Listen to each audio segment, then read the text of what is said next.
When children start preschool, most parents meet one another in the parking lot while dropping off or picking up their kids. This was not the case for Ella and myself, both of us moms who live in Owosso, Michigan. I work here at home while she works abroad in the Middle East at the moment. A 31B military police officer for the United States Army, Sergeant Ella-Rae Crittenden, is a wife and a mother of two, being all she can be for her family and her country. First of all, thank you. Thank you for your service to this country. Thank you, Ella, so much. And thank you for taking the time today to be here with me for AwareNow. I appreciate you so much. No problem. Let's get this conversation started with what's most important in our lives, our kids. My son Forrest met your daughter Paisley at preschool. Every day, literally every day, he comes home with something to say about his best friend Paisley. So please tell me about your daughter and about your son as well. So Paisley, what a little ball of everything involved in any little girl. That's just spontaneous, crazy, like you never know what's gonna come out of her. So Paisley's always been her own person, I think, ever since in the womb, and even now, like, you never know what's gonna happen. She was born with gastrosthesis, so that was our big loop with Paisley. Knowing that, she still had her own plan. Like, we had a birth plan, and of course none of it went right. So she came out 34 weeks, her guts just hanging out, and she's fought ever since, whether it's fighting just to be her, not fit the mold, or to fight us and what, like, we tell them not to climb. Guess what Paisley's gonna do? She's gonna go climb. But yeah, she's my everything. She's taught me so much, and just being a mom and a woman. And with Barrett, he's done the same. He's a lot more chill than Miss Paisley is. He is, even for how close they are. They're a year apart, like almost to a T. You would think that they would be very similar. They are not. They are totally opposites. Paisley's my spontaneous adventure child, and Barrett's my cool, calm, collected, I'm gonna go play in the corner child. And in about 3 hours, you'll still see him there sitting in the corner, where Paisley is off, I don't know, climbing somewhere to where you'll never find her. I think I understand now why she and Forrest are like this, because they are cut from the same cloth. Okay, good to know.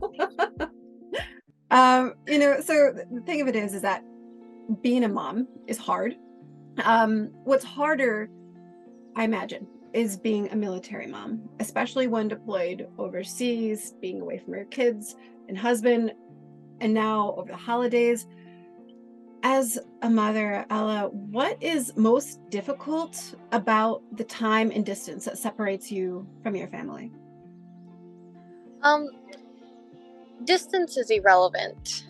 No matter how far you are away from your child, it's hard. Even if it's, I don't know if you experience the same thing, but even when it came to snuggling with my kids and just needing a time alone, putting them in their crib and then walking away from that crib and having your own space, it still felt too far. So regardless to the distance between you and your children, it's hard regardless.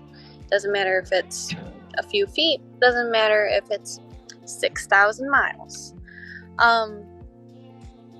The hardest thing, though, is time, because time is so precious regardless from when you give life to this human baby to when they grow up. It's so small. But then once you're deployed or away from them for a work trip or anything like that, the time's not yours anymore. You're gone. You're absent. So that time together of watching them grow, you don't have it anymore, and you can't get it back. And that's the hardest thing I fight with. Yeah. I can't imagine. It's hard enough for me to be away from our kids for a weekend. I can't imagine how hard it must be to be away from Paisley, from Barrett, from Keith. How long have you been deployed? And again, how far exactly are you away? It's like 6,000 and I think 500 miles away. But I have been gone since April. Technically, I will be gone for about 400 days. And I was even gone before that. I was in training for 2 months prior to. So I only had gaps of time before I came. I see. It's a long time. Not only are you far away from your kids, you're away from your husband, Keith. How do you find ways to feel close, the two of you? Being so far away for so long, how do you find a way to stay connected? So Keith and I have been together longer than I've been in the military. So he's gone through it a lot with me doing this, because this isn't my first time gone with him. Granted, we still had many lessons to learn, new lessons, even with this deployment. But the ways that we've found a way to stay connected is by the littlest things. Like, I was on night shifts when I first came here, and I complained of how the dining facility wouldn't serve coffee for midnight chow, which makes no sense to me, because you need caffeine to stay awake in the wee hours of the morning, right? So I complained about that to my husband, because I need an outlet. The next week, I had a package of an entire 4 cases of double shot Starbucks coffees. That's so love. It's things like that, sending me things that he knows I would like, things he knows that I want, things that I have, like my super specific vitamins that I love to take. He sent me an entire year's worth.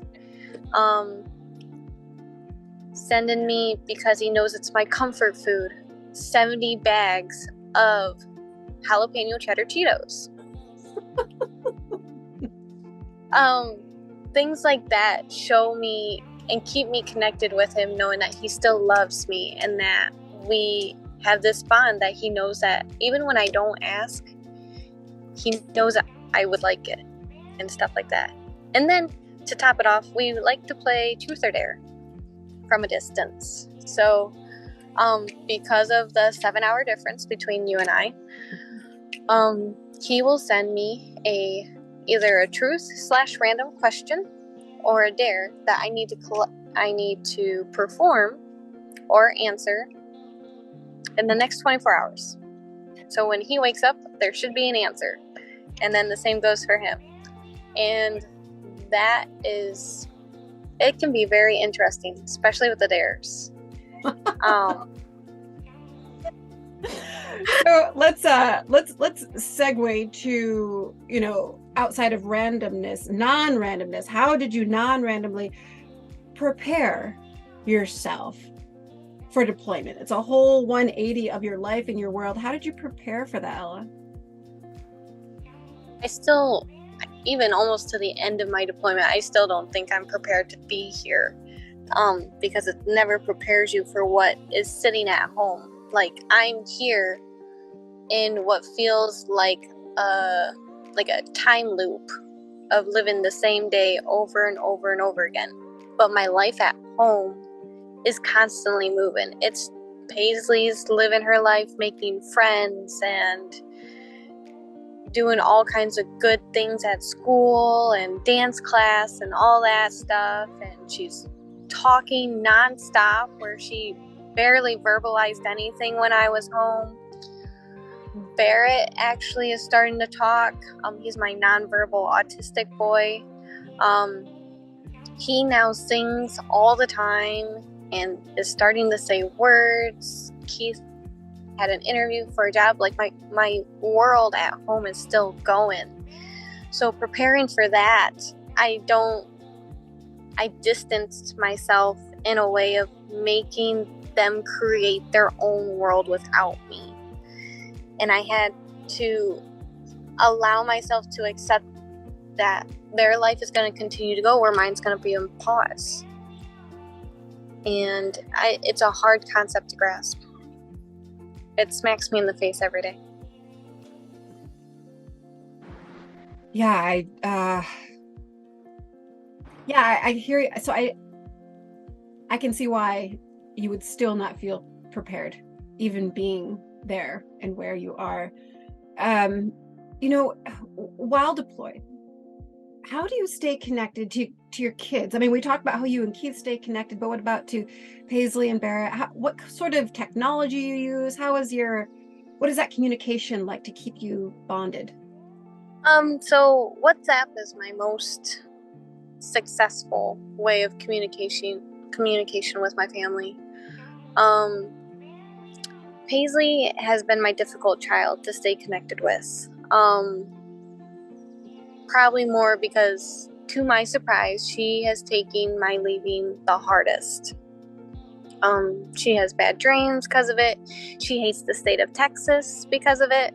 Because that's where she thinks I'm at. She doesn't know I'm across the sea. She thinks I'm in Texas. That's what we tell her. So I feel like I have lost a bit of connection with my daughter because plenty of times to her when I call, she doesn't want to talk to me. Plenty of times when I call, not due to her not wanting to talk to me, but it might be the better option because it seems like whenever I do talk to her on the phone, that same night she will have a nightmare. So it's like trying to pick which two sides of the sword you really want to be cut by. Barrett, he's hard in the sense of just keeping his attention due to his awesomeness, we call it. But if I get a kiss from that boy, I'm good. I'm set. Although I do think him and my connection has gotten smaller too, but it's because our connection is with touch. Like me and him, we cuddle, we hug. Like when he has a meltdown, I just squeeze him tight and he does fine and everything else. So it's just a different connection where a phone just doesn't do the same. And the same can go for Paisley. Like my connection with her is playing hide and go seek, painting, stuff like that. Granted, we have had a time where she was painting and she's like, "Mama, you want to paint with me?" It's 2300 my time, which means I have to be awake in 4 hours. As soon as she said, "Let's paint," I couldn't find my brushes, but I found the paint. So I used my fingers and we painted them that time. And it was a moment I wasn't going to waste just because I had to go to bed. So it's the things you do. It's the things you do, and you do so much for so many. So it's true what they say, that there's no place like home. My question for you is, what comfort of home are you most looking forward to when you do return? My people, my family. You could send me my bed, my favorite chair, my favorite coffee mugs. Everything I could say is home. You could send it here, and without my family, it wouldn't be home. So, just my kids, hearing them laugh, play, scream, fight, argue with their dad, that's why I look forward to coming home to. Mm-hmm. Of all the things that you could go and do and be, what was it that drew you to the Army? My dad. My dad drew me to the Army. Granted, I come from multiple generations of soldiers, both my mom and my dad. But as younger, I really looked up to my dad, and I wanted to be just like him. Granted, to find out, he wasn't the best dad I had. But he was always a great soldier and still spoken as a great soldier to some of my peers that worked with him and now work with me. So he drew me to it the most.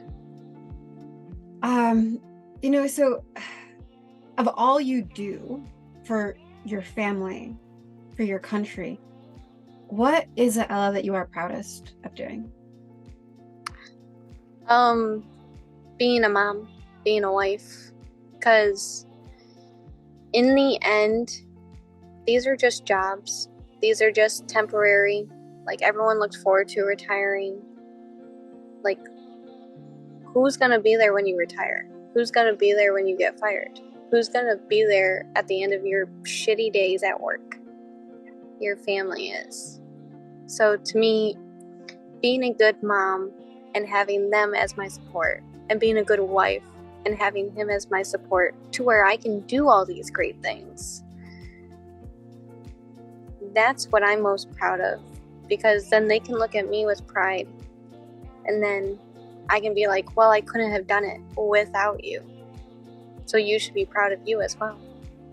Because ultimately, it takes a whole team to do this. I wouldn't be able to make it through my day-to-day without hearing about Paisley saying I love you to Forrest every day. I wouldn't be able to go through my day-to-day without hearing about Barrett's progress report from ABA therapy, hearing about Keith's day and how he's redoing our bathroom and stuff like that. Like, those are the things that keep me going and keep me in balance. Because, I'm a cop here. I deal with a lot of nonsense here. But hearing that little bit of humanism of what I have back home, that's what I'm most proud of. And that's such a beautiful thing to be proud of. So let's, the fact that you're all of these things, right? So you're a mom, you are a police officer, you're like in the service, but when you get home, you are still in service. What do you do at home? What's your civilian job? My civilian job is a registered medical assistant. So a whole nother hat, whole nother avenue of things and responsibilities. I love to go ride motorcycles. I love to go painting. I love to go camping. I love having snowball fights with my kids. Teaching them how to climb trees, playing in dirt with Barrett, because he's a dirt guy. I've never fit the mold. Anything that I can try to go do, I'm gonna go do it. And if you're gonna tell me I can't, then I'm sure as hell still gonna do it. Well, cheers to you and your non-mold fitting self. May we all find our way out of the molds that society says that we should be fitting into. I just can't thank you enough for sharing your story, for sharing your experience, for all of your service at home and overseas. And just thank you for helping all of us become a bit more aware now. I'm enjoying this. This is my fellow comrades. They're going to be goofing.